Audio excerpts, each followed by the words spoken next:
காதலும் கண்ணீரையும் மட்டுமே கவிஞர் மேத்தா அவர்கள் எழுதியிருக்கார் அப்படின்னு சொன்னா அது மறுக்கக்கூடிய ஒரு விஷயமாகத்தான் இருக்கும். ஒதுக்கப்பட்ட மனிதர்களுக்காகவும் பொருட்களுக்காகவும் அவர் குரல் கொடுத்திருக்கார்.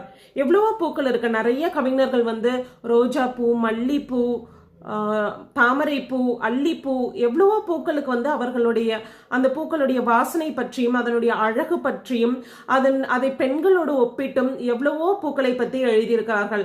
ஆனால் புறக்கணிக்கப்பட்ட ஒரு பூ அப்படின்னு ஒன்று சொல்லணும்னா நம்ம அரளிப்பூவை சொல்லலாம். அந்த அரளிப்பூவுக்காகவும் மேத்தா அவர்கள் ஒரு கவிதை எழுதியிருக்காங்க. அந்த கவிதையின் தலைப்பு ஒரு அரளிப்பூ அழுகிறது. இந்த கவிதை கண்ணீர் பூக்கள் அப்படின்ற ஒரு புத்தகத்தில் வெளிவந்த ஒரு கவிதை. அந்த கவிதை என்னன்னா, பூக்களில் நானும் ஒரு பூவாய்த்தான் பிறப்பெடுத்தேன், பூவாக பிறந்தாலும் பொன் விரல்கள் தீண்டலையே, நான் பூமாலை ஆகலையே அப்படின்னு எழுதியிருக்காரு.